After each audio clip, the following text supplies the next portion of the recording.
Hi అండి, నేను మీ సరిత చేతి వంటలోకి స్వాగతం. ఈ రోజు నేను గుజరాతీ స్పెషల్ వరల్డ్ ఫేమస్ మెంతికూర తేప్లా ఎలా చేయాలో ఈ వీడియోలో చూపించబోతున్నాను. దీనిని మేతికా తేప్లా అని కూడా అంటారు. తేప్లాని బ్రేక్ఫాస్ట్ లో తినడం కాకుండా ట్రావెలింగ్ లో కూడా ఈజీగా క్యారీ చేయవచ్చు. ట్రావెలింగ్ లో తీసుకెళ్లడానికి కొన్ని టిప్స్ చెప్తాను.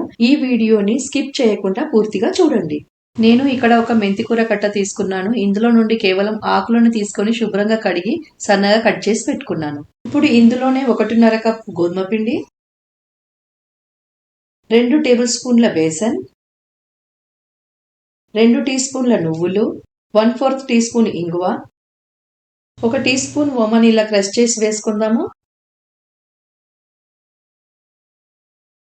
1 టీ స్పూన్ ఉప్పు, 1/2 టీ స్పూన్ పసుపు, 1 టీ స్పూన్ కాశ్మీరీ కారప్పొడి, 2 టేబుల్ స్పూన్ల అల్లం పచ్చిమిర్చి పేస్ట్, 2 టేబుల్ స్పూన్ల నూనె, 1/4 కప్ పెరుగు వేసుకొని పిండిలో మసాలాలన్నీ బాగా కలిసేలా మిక్స్ చేసుకుందాం. పెరుగు మరియు మెంతికూర ఉండడం వల్ల పిండిని బాగా ప్రెస్ చేసుకుంటూ కలుపుకుందాం. అప్పుడే మనకి వాటర్ ఎంత యాడ్ చేయాలో తెలుస్తుంది. మెంతికూర పిండిలో బాగా కలిసిపోయింది. ఇప్పుడు ఇందులో కొద్దిగా వాటర్ యాడ్ చేసుకుంటూ పిండిని బాగా కలుపుకుందాం. పిండి మరీ సాఫ్ట్ గా కాకుండా చూసుకోండి. తేప్లా చేయడానికి మనకి సెమీ సాఫ్ట్ డో కావాలి.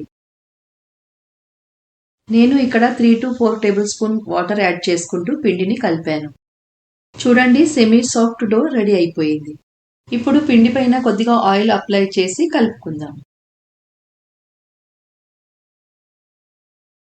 పిండి పైన మూత పెట్టి 15 నిమిషాల పాటు రెస్ట్ అవ్వనిద్దాం. 15 నిమిషాల తర్వాత ముందుగా స్టవ్ ఆన్ చేసి పెనం పెట్టుకుందాం. ఇప్పుడు మూత తీసి పిండిని ఒకసారి కలుపుకొని చిన్న ఉండల్లాగా చేసుకుందాం.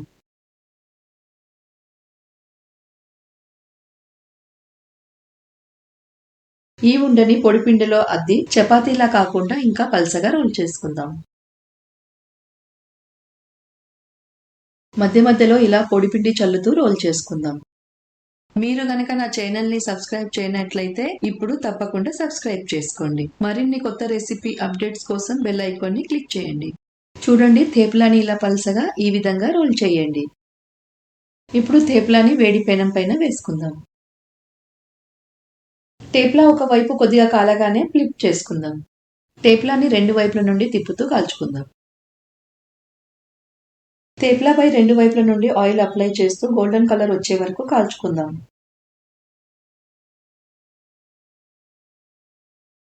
టేప్లా కాల్చేటప్పుడు కొద్దిగా ఎక్కువ ఆయిల్ అప్లై చేయండి. ఇలా చేయడం వల్ల టేప్లా సాఫ్ట్ గా ఉంటాయి.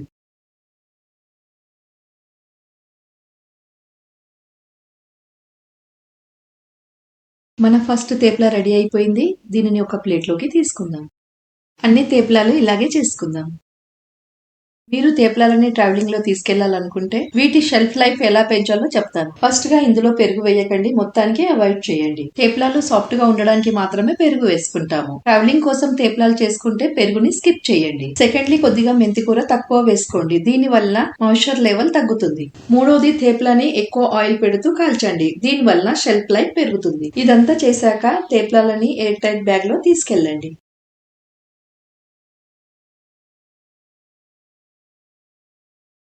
మేతి తేప్లా రెడీ అయిపోయాయి. ఇప్పుడు మనం సర్వింగ్ చేసుకుందాం. ఈ వేడివేడి తేప్లాలని పెరుగు లేదా పచ్చడితో తింటే చాలా టేస్టీగా ఉంటుంది. నేను చెప్పిన కొలతలతో చేసుకుంటే 10 నుండి 12 తేప్లాలు ఈజీగా రెడీ అవుతాయి. మీకు కనుక ఈ రెసిపీ నచ్చినట్లయితే కమెంట్స్ లో తెలియజేయండి. మళ్ళీ కలుద్దాం ఒక కొత్త రెసిపీతో. అప్పటి వరకు ఈ వీడియోని లైక్ చేయండి, షేర్ చేయండి అండ్ నా ఛానల్ సరిత చేతి వంటని సబ్స్క్రైబ్ చేసుకోండి. Thanks for watching.